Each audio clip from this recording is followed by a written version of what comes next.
Love marriage वाली बहू। सुबह का वक्त था और सरला जी काफी उदास चेहरा लिए हुए पार्क में बैठी हुई थी। तभी उनकी सहेली सुमन वहां पर आती है। क्या हुआ सरला जी, आज मॉर्निंग वॉक करने का इरादा नहीं है क्या? इस तरह चुपचाप क्यों बैठी हैं?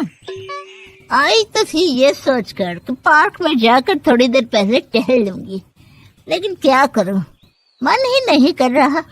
अरे सब ठीक है, तो इतनी परेशान क्यों नजर आ रही है? नहीं नहीं, ऐसी तो कोई बात नहीं है, सब ठीक है। अरे भाई, अब तो आपको खुश नजर आना चाहिए। अभी कुछ महीने पहले तो बेटे की शादी हुई है, घर में नई बहू आई है, आपके चेहरे पर तो रौनक नजर आनी चाहिए। अरे छोड़ो भी, आजकल की बहुओं के बारे में क्या बताऊं आपको। क्यों, क्या हुआ बहन जी, कोई परेशानी है क्या? कुछ किया क्या बहू रानी ने?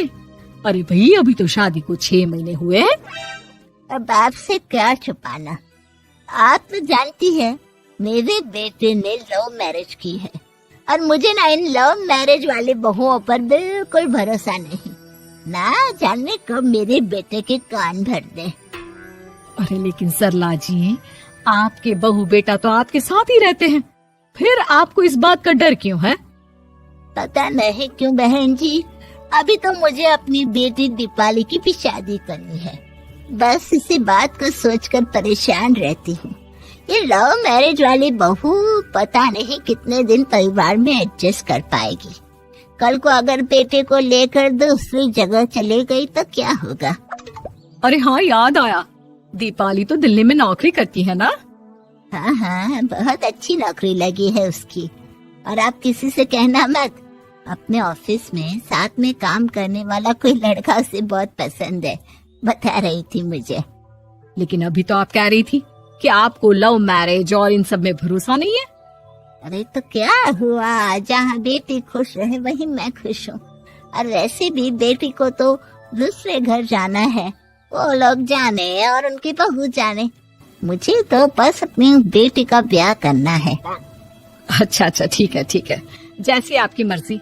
लेकिन मुझे लगता है कि आप अपनी बहू के लिए कुछ ज्यादा ही सोच रही हैं। क्या पता वो वैसी ना हो जैसी आप समझ रही हो। सरला जी अपनी जगह से उठते हुए कहती है, अब ये तो भगवान जाने, बस मेरी बेटी दीपाली की शादी उसकी पसंद से हो जाए तो मैं गंगा नहा लूं। चलिए बहुत देर हो गई है, मैं भी अब घर जाती हूँ। अच्छा अच्छा ठीक है, मैं भी चलती हूँ। अगले दिन जब सरला जी अपने घर पर बैठकर चाय की चुस्कियां ले रही थी, तभी उनकी बहू वहाँ पर आती है। मम्मी जी, मैंने एक जगह नौकरी के लिए अप्लाई किया था और वहाँ से सब कुछ पॉजिटिव आया है। मैं भी नौकरी करना चाहती हूँ ताकि घर के खर्चों में थोड़ा हाथ बटा सकूं। अरे बहू, तुम्हें नौकरी करने की क्या जरूरत है? मेरा बेटा अच्छा खासा कमाता है, क्या तुम्हें किसी बात की कोई कमी है? तभी सरला जी का बेटा वहाँ पर आता है। नहीं माँ, उसे किसी बात की कमी नहीं है, लेकिन वो इतनी पढ़ी लिखी है और अगर नौकरी करना चाहती है तो हमें उसे नौकरी करने देना चाहिए। कुछ पैसे घर में आएंगे, हम सबकी मदद हो जाएगी। तुम तो ऐसे कह रहे हो बेटा जैसे ये घर तुम्हारी पत्नी की कमाई पर ही चलता है। अरे नहीं नहीं मम्मी जी, इनके कहने का ये मतलब नहीं है, बस मेरी ही नौकरी करने की इच्छा थी, इसलिए आपकी परमिशन चाहते हैं। अब भाई, मेरा बेटा तुम्हें लव मैरिज करके घर में लाया है, मैं तुम्हें कुछ कैसे कह सकती हूँ? जो मर्जी आए करो। सरला जी का बेटा और बहू वहाँ से चले जाते हैं। अब उनकी बहू नौकरी करना शुरू कर देती है। कुछ ही दिन बाद सरला जी की बेटी दिल्ली से अपने घर आती है और अपनी माँ से कहती है, माँ, मैंने आपको बताया था ना, मुझे अपने ऑफिस में साथ काम करने वाले एक लड़के से बहुत प्यार है, मैं उससे शादी करना चाहती हूँ। माँ, हाँ हाँ, तो मैंने कब मना किया?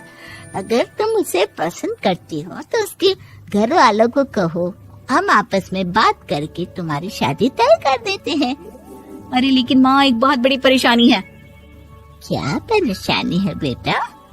माँ, वो लड़का बहुत अच्छा है, लेकिन कुछ ज्यादा ही पैसे वाले घर से उसके माँ बाप। उन्हें मेरे और उसके रिश्ते से वैसे तो कोई परेशानी नहीं है, लेकिन वे चाहते हैं कि शादी 5 स्टार होटल में हो। अरे ऐसे कैसे, हम तो मिडिल क्लास लोग हैं, हमारे लिए 5 स्टार होटल में शादी करना कोई आसान काम थोड़ी ना है। लेकिन माँ, मैं क्या करूँ?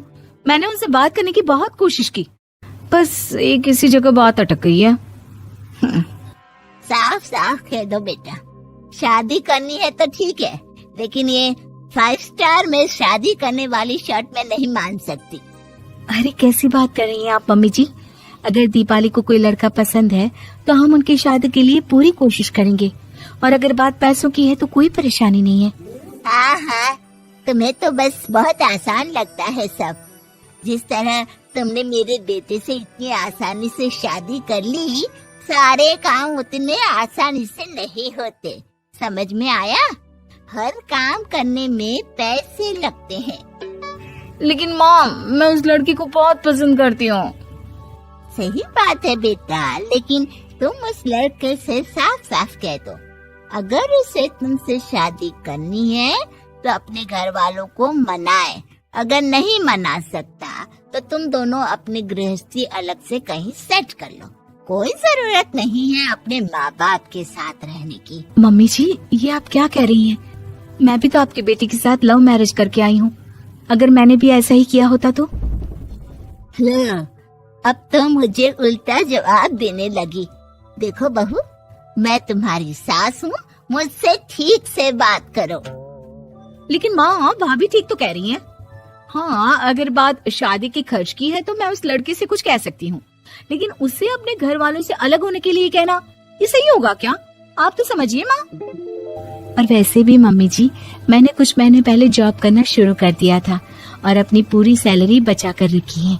आप चिंता मत कीजिए, मैं दीपाली की शादी में कोई कमी नहीं होने दूंगी। तुम अपनी सारी तनख्वाह मुझे मेरी बेटी की शादी का खर्च करने के लिए दे दोगी?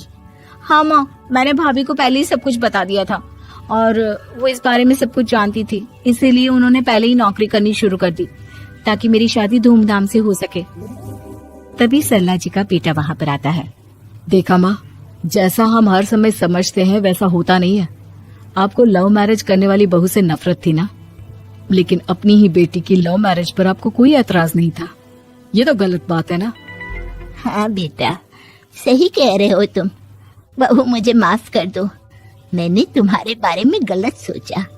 आज से मैं बहू और बेटी में कोई फर्क नहीं करूंगी, और अपनी लव मैरिज वाली बहू से तो बिल्कुल नफरत नहीं करूंगी।